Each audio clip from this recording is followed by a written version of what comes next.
Namaste and welcome to another edition of the Bharat Varta Weekly. I am Roshan Karyappa, and today I am joined by Abhishek Paul and Neerav Kanodra to run you through the news and events of the week that was.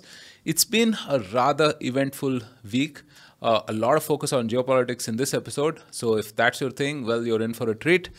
We'll start off with talking about Delhi's pollution crisis. It's rising to alarming levels. And then move to our neighbors, Bangladesh, where there is supposed US interference in their elections.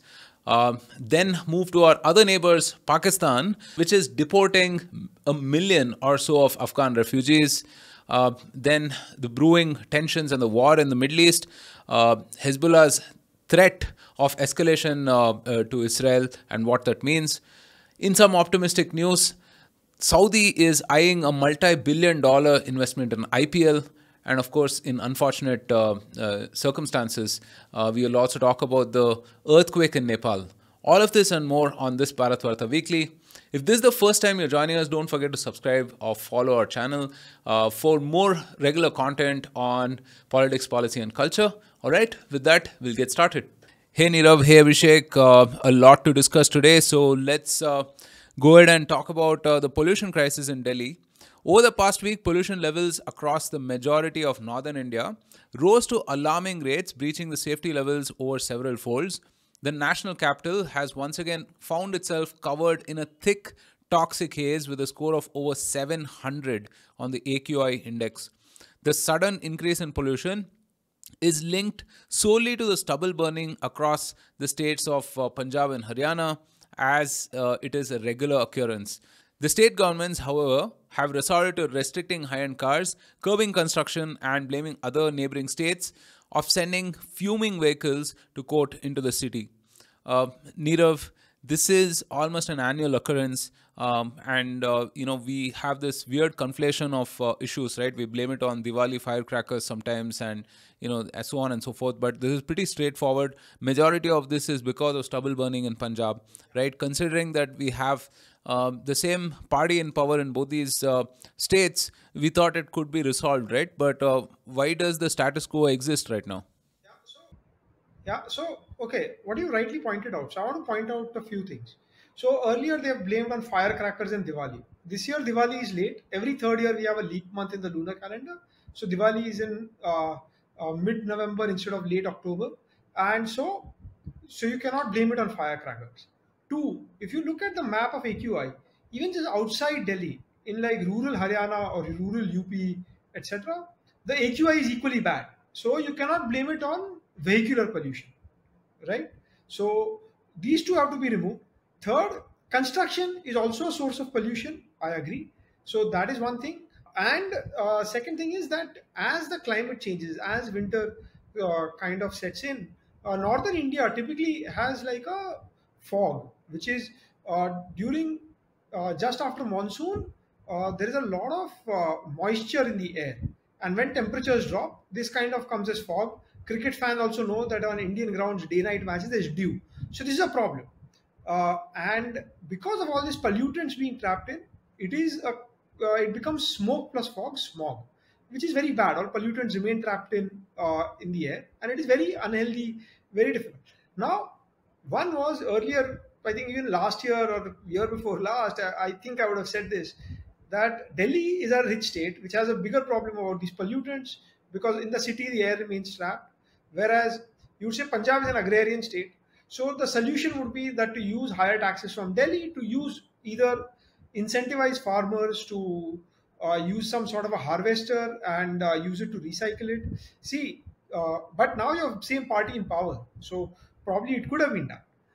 See, there are multiple solutions. One is India grows sometimes excess rice. Maybe northern India, rice was not grown till the Green Revolution came in. It's not a crop domestically grown there, especially the lower end rice. Basmati was grown, but was smaller amounts. So that is one solution. Because the rice stock animals don't eat, then it has to be burnt down. Two is probably incentivize people to grow as a monsoon crop. So wheat is the winter crop, rice is a monsoon crop, but there's a separate spring crop. So maybe grow other crops, either like corn or like sunflowers get sunflower seed oil. India imports a lot of palm oil from Malaysia and Indonesia. can we grow our own edible oils? So mustard, sunflower, corn. I'm not an agriculture specialist. I don't know what grows, but I'm sure something else can grow. uh, I think even like soybeans. Soybeans are used, like China imports a lot of soybeans from the US. Why can't they import it from India? Right? Something of that sort. So, can we grow an alternative? Two, can all these uh, rice stalks after the harvest, the rest of the stock, which is a waste, can it be used to make cardboard or paper or burnt in a thermal power plant alongside coal where there's controlled emissions? Can something else be done? There is a possible solution. All it needs is people to recognize the problem. No shortcuts or something like implementing odd even policy, implementing stoppage of construction, blaming it on firecrackers, etc., etc. Right? So I think this is one thing which needs to be done. Also, like in all of urban India, right now, in Bangalore, in Mumbai, there's a lot of construction going on, a lot of construction to add to metros. Mumbai is having some sort of similar, not to the extent of Delhi, similar problems. But I think same thing. I think there's a lot of urban India has a lot of dust which flies around and it's not removed, taken out, and a lot of construction sites, etc., has open dirt. And maybe either they need to be paved or grass needs to be grown, which holds it together, right? So these kind of things. See, there are where there is a will, there is a way. You can use technology, you can use science. The way India used technology from being a food shortage country to a food surplus country. I think pollution is a problem which all the smart heads can come together and solve. Uh, See, there are other solutions which, like the core source, is this stubble burning, right? You could incentivize electric vehicles that reduces vehicular emissions all year round. You could also, if you have smoother roads, there is less friction and the tire particulate matter reduces. Delhi already has the strictest emission standards. A lot of cars are CNG, a lot of auto rickshaws are CNG, whereas like actually Bangalore, etc., has like a lot of older vehicles which have more NO2 and so NOx, so nitrogen oxides and sulfur oxides.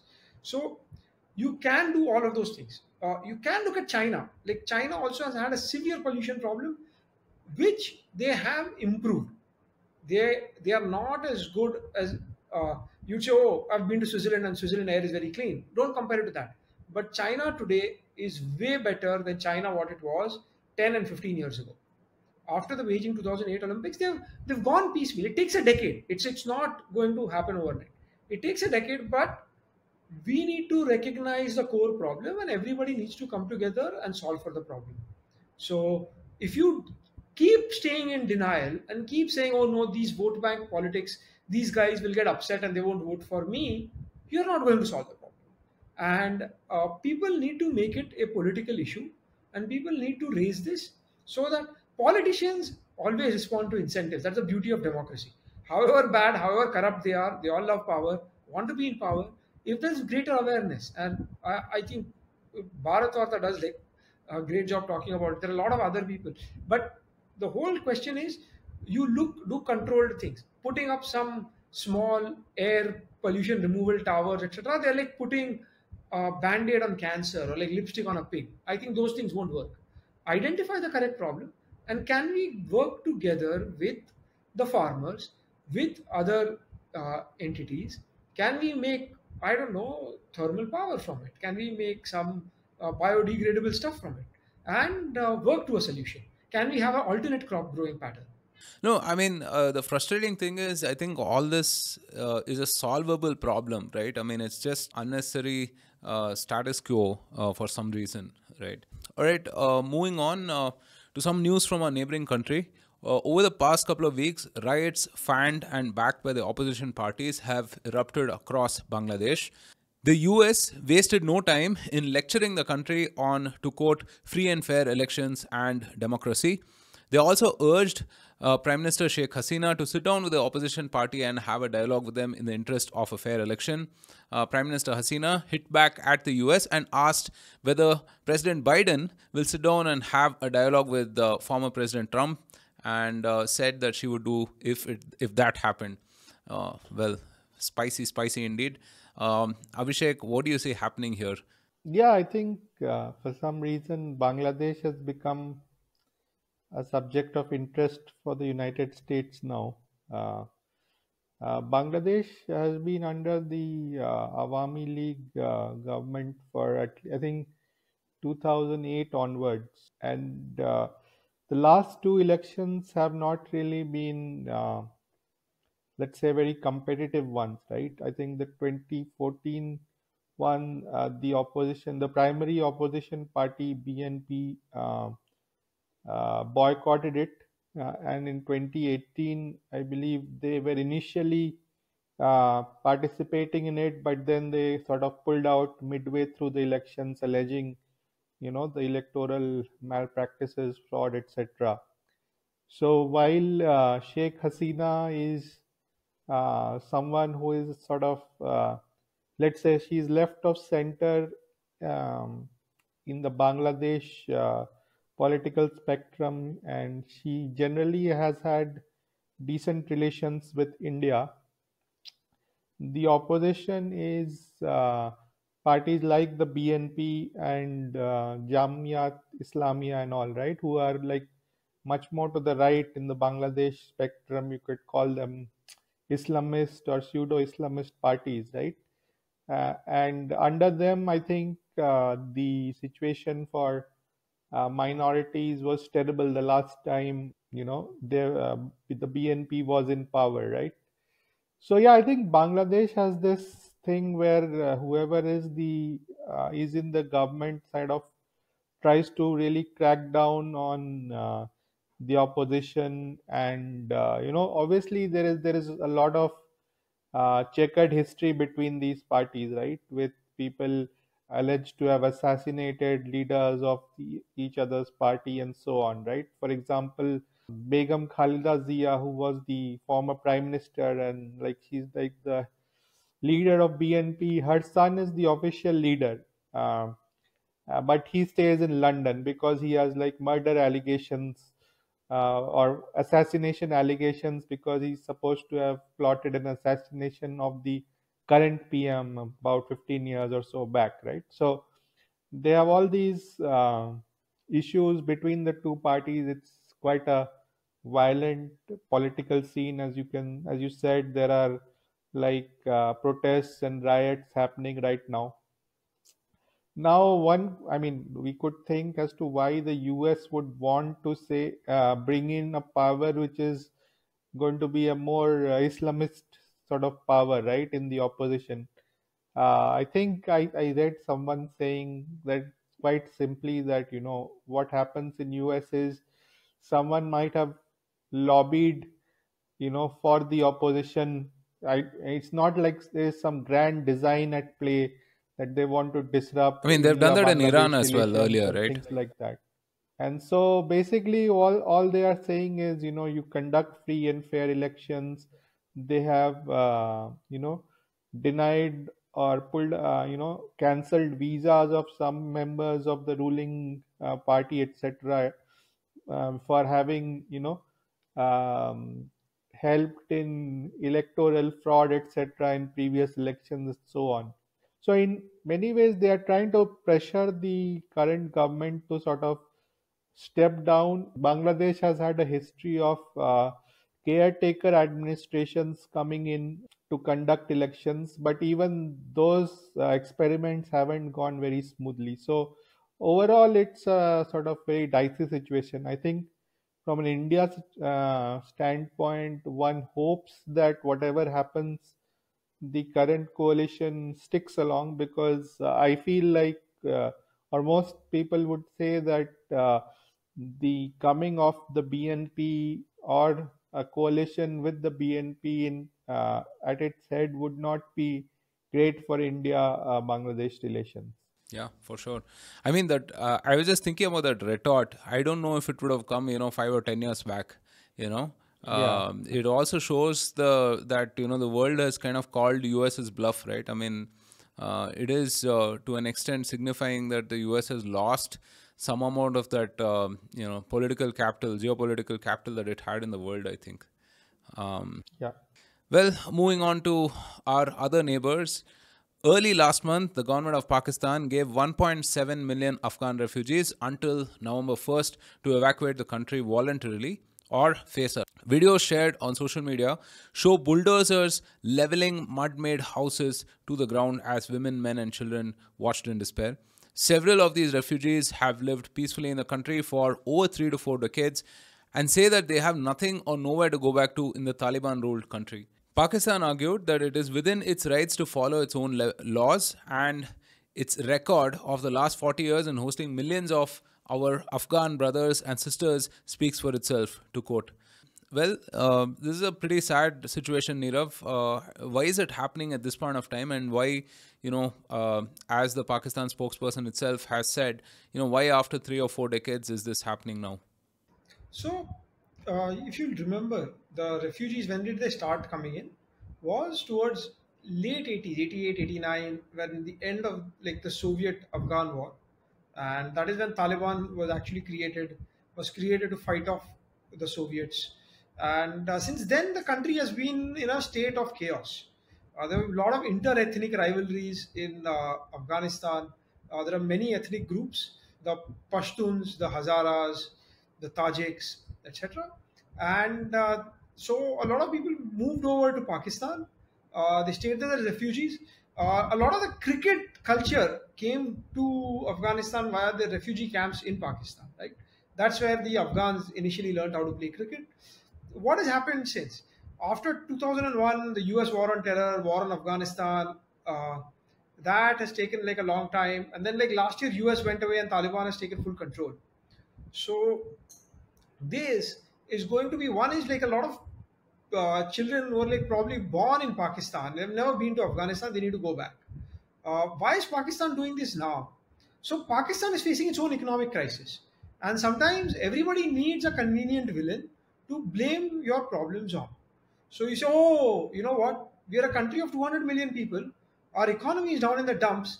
Okay, let's blame these 1.7 million Afghan refugees, right? That's like 1% of the population, less than 1% of the population. But you want a convenient scapegoat. And such times, the weakest link becomes the straw man. And that could be, like, this is my speculation, but that could be one of the reasons. And so some of these things are quite sad. You don't see like the Western liberal media actually talking about it all. One is, music is banned in Afghanistan. Two is, women are not allowed to go to school or study.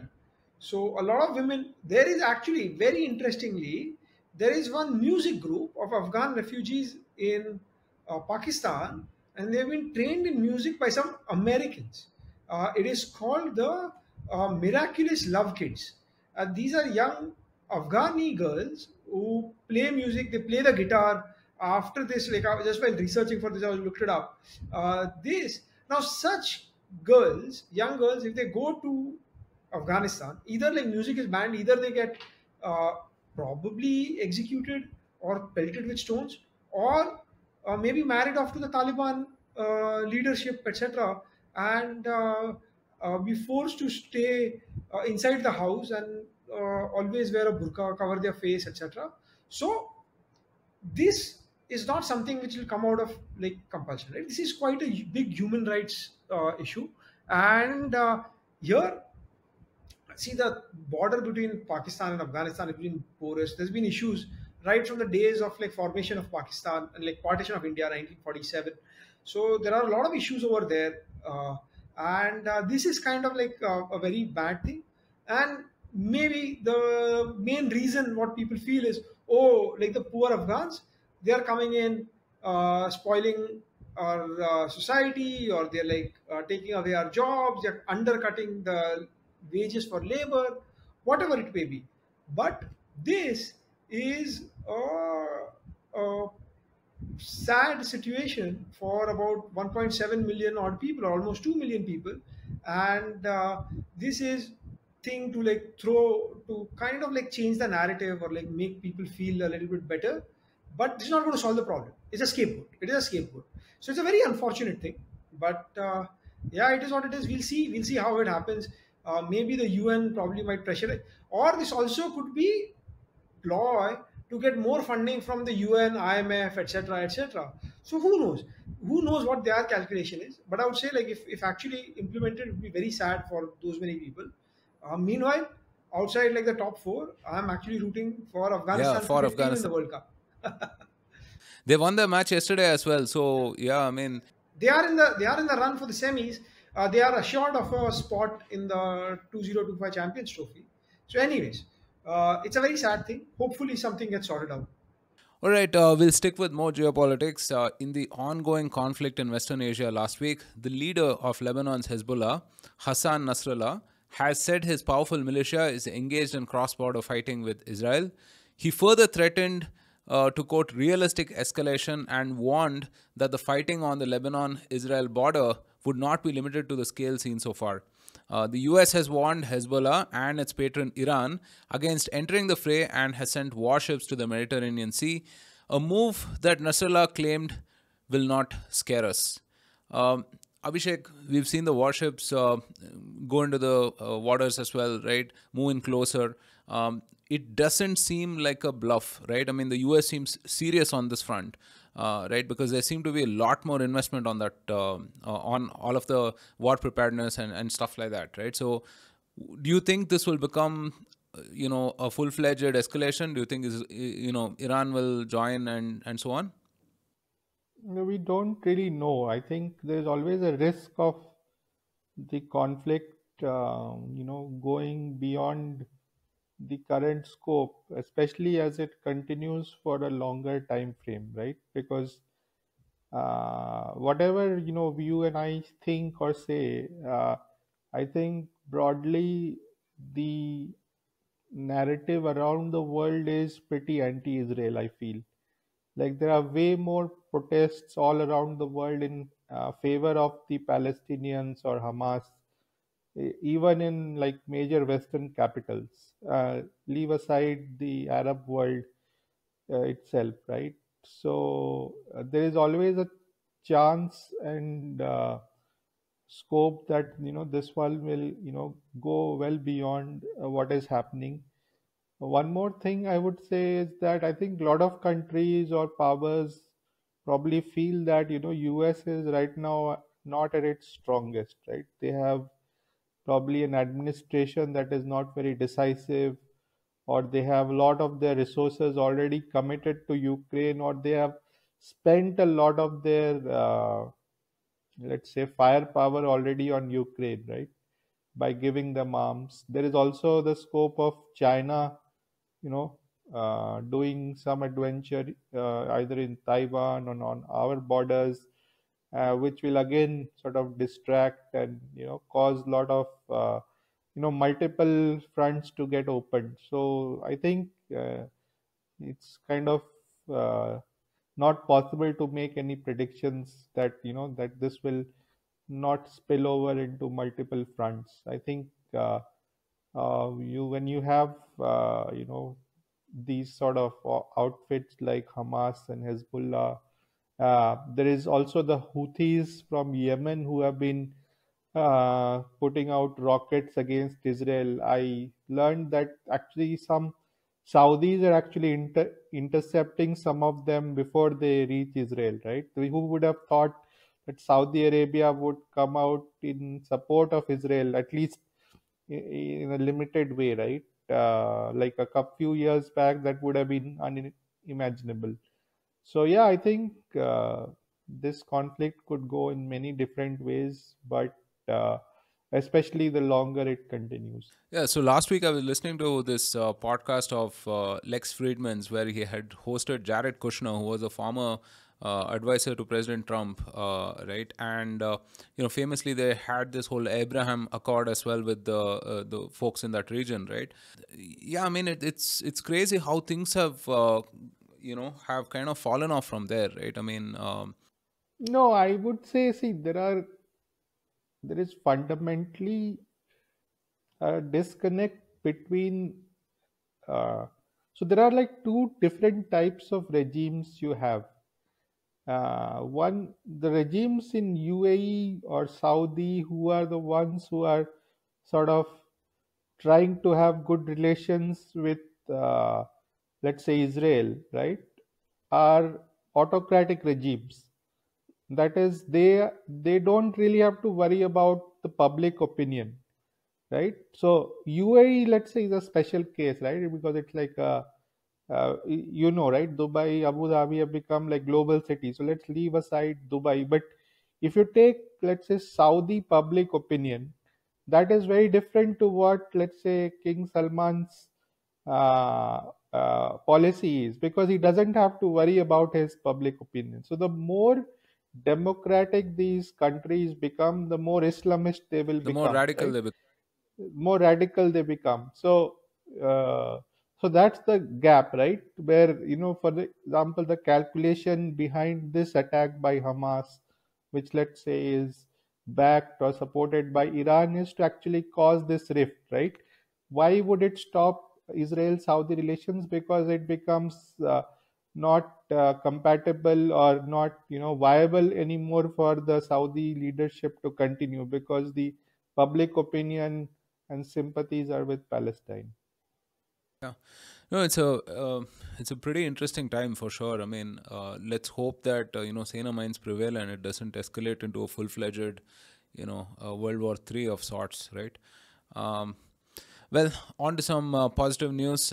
Saudi Arabia is reportedly interested in buying a significant stake in India's IPL, the talks for which took place when Crown Prince Mohammed bin Salman, or MBS, visited India in September.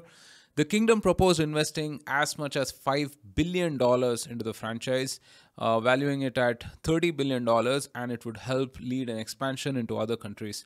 Reports say that the Indian government and the Board of Control for Cricket in India, BCCI, are likely to take a call after next year's elections. Nirav, a $30 billion asset. Suffice to say, one of the one of the most valuable sports assets in the world today, right? And about 15 years in the making. Phenomenal achievement. What do you think this investment will do? Oh yeah, so see, one is now Saudis have decided to invest. So one, like we were saying that about like uh, what would like the countries, if we remember, we had done a podcast with Mohal Joshi, and I said that the Saudis may not buy after you saw like what sanctions happened on Russia. They might not buy US government bonds or US assets. So they want to diversify. So what they've done is Qatar hosted the Football World Cup, so now Saudi has their own football league. They are trying to host the FIFA World Cup 2034. So they want to have like a culture with like local sports teams. They've got Cristiano Ronaldo playing there. So that is one. They have like tried to create an alternative PGA league in Saudi golf, and then they've kind of merged with it and invested in the PGA. So that's another one. They are looking at like investments in European and English soccer teams, English Premier League organization. They are trying to build like the African Football League. They are trying to now enter India as well. So what I said is, you might buy either physical real assets. They have a lot of physical assets, which is oil under the ground. They might buy some real assets, or like these like sports brands. So they're looking at how do you diversify away and how do you buy kind of like growing businesses. India has like 1.4 billion people, growing middle class, a lot of captive eyeballs in the IPL, right? There's a real proper fan following. Citywide, people identify with the teams, etc. Stadiums are full, a lot of viewership. So every decision could make like a valuation good or bad, could be depending on your time horizon, can depend on what other alternatives do you have. So yes, maybe all these things look extremely richly valued, but it also tells you that there are more people looking at it as at India as an investment. uh, the Saudi PIF, which is Public Investment Fund, which is making all these investments around the world, it is worth 700 billion. So they're putting 5 billion in the Indian Premier League, which would value the league probably at 30 billion. Let us wait and watch. It's about a year to go, or like 6 7 months till the Indian election gets done, and after the next season of IPL, and hopefully this comes through. Even we mentioned the Abraham Accords and the war in Israel. See, if we get this right, where there's a little more cooperation between UAE, Saudi, Israel, yeah, and India gets a FTA with EU as well sometime in the future. Hopefully, UK FTA, as per rumors, was supposed to be signed during this Diwali when Rishi Sunak visits. Fingers crossed it gets done. Then what happens is there's a lot more trade, even people to people transfer, etc. All these countries, they are rich in oil, they are rich in capital, and India is short of that. So it helps India. I think this money comes into India. The IPL team owners get richer, but then they spend money elsewhere. They spend money on players. Players come in and spend money. So I think there is some trickle down, maybe very slow, but fine. Otherwise, this money was never going to come anyway. So I think uh, it is what it is. Some of these valuations or the deals, I find it very expensive. I personally think that the Saudi League will be very difficult to be profitable with like a few marquee key stars coming in at like 10x the price that they were making in the English or the European leagues. But it is their business, it's their money, and they want to diversify. So maybe it makes sense for them. So that is good. What we need to do is make India an attractive investment destination for everyone and have friendships with everyone without getting into too many wars or all those kind of things. Because see, there are some where there's non-negotiable differences. Two of them are like kind of our neighbors, and so that you can't choose. But can you build allies? Can you build friends? Can you build people who are like kind of invested in India? You are seeing, as you said, Saudi is trying to blockade rockets from Yemen towards Israel. Like, do you want to have more friends in your in extended neighborhood? Let's put it that way. And yeah, so it's a positive sign. And also, what this does is this makes the Indian Premier League the most lucrative one for players. So you get the best players, so the best quality cricket is played, and it becomes. You just look at the familiarity with all the specifically Australian and South African players who've done very well in the IPL. That's why they're doing very well in the World Cup. Quinton de Kock plays for Mumbai Indians. He scored like 3 or 4 centuries. You have like everybody who plays regularly in the IPL has done quite well. Let it be Glenn Maxwell or Quinton de Kock, etc., right?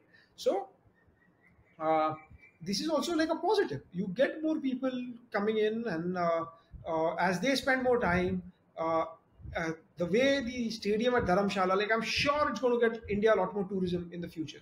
So hopefully all this money gets spent within India, and that's good. Yeah, the league becomes more competitive. I mean, look at our bench strength right now.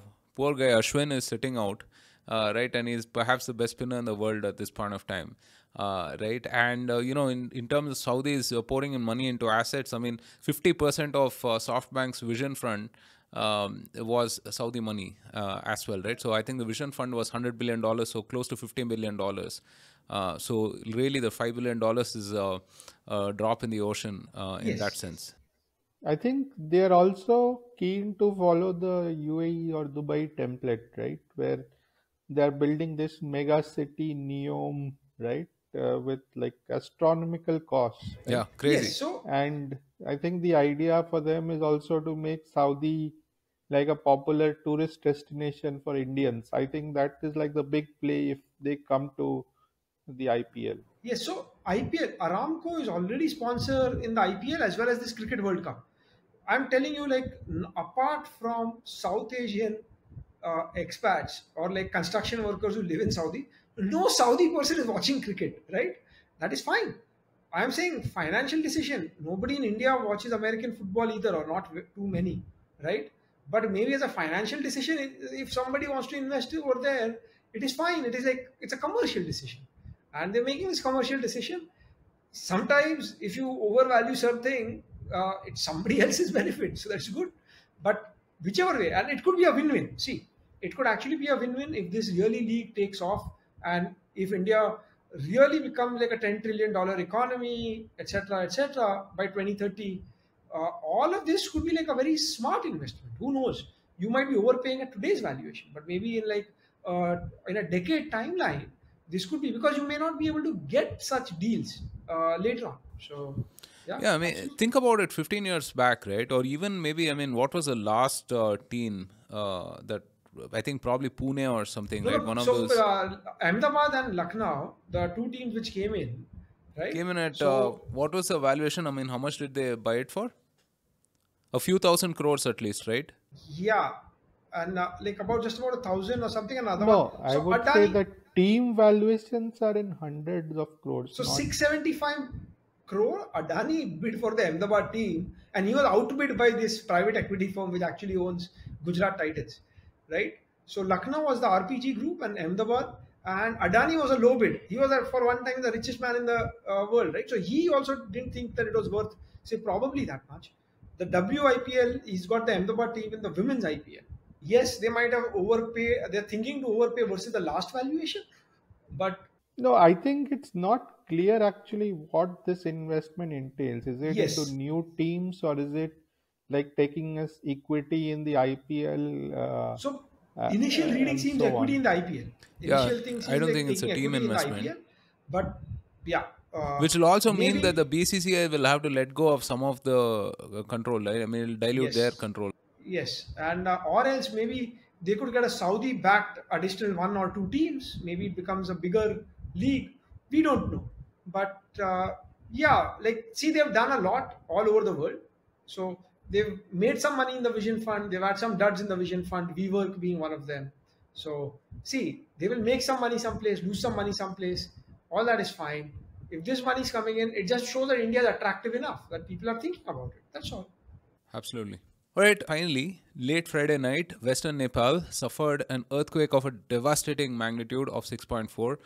The calamity has flattened several buildings, leading to the deaths of hundreds, wounding thousands, and it left thousands more displaced. The tremors of this earthquake were felt as far as in New Delhi, well over 500 kilometers away. Prime Minister Narendra Modi expressed his grief over the loss of lives, saying India stands in solidarity with the people of Nepal and is ready to extend all possible assistance. Our thoughts are with the bereaved families, and we wish the injured a quick recovery. Abhishek, this is very, very unfortunate. In fact, I think even Delhi, the scale was around 5 point something, right, on the Richter. Yeah, pretty tragic. Yeah, as you said, so far the news is of death of in the hundreds, right? Like 130 plus is what I read, but obviously that will probably go up now. In 2015, there was a big earthquake in Nepal as well, where 9,000 people had died. So I think probably this one should not be as bad as that one, but yeah, I think this one was also pretty big, strong earthquake, and yeah, let's hope that the casualties are as few as possible, and countries like India are able to help the Nepal people out. Yeah. And India has been famous for helping our neighbors, right? I mean, not just in Sri Lanka, Turkey, and so on. I mean, so yeah. Uh, with that, we come to the end of this Bharat Varta Weekly. If you've stayed with us this long and if thought the content was great, then don't forget rating and reviewing us. Like this video, share it with your friends. It'll help more people discover our content. Next week on Velina's Talk, we have the Middle East Conundrum with Nadeem Shahadi, who is an executive director of Lebanese American University's New York headquarters and the Academic Center. So that could be very, very interesting. As you see, I mean, a lot of things happening in that region. So we'll be making sense of that. Of course, this is hosted by Velina Chakarova, our geopolitical analyst. All of this and more on Bharat Varta. For today, from Abhishek, Neerav and myself, thank you for joining us. Do stay safe, take care, and Jai Hind.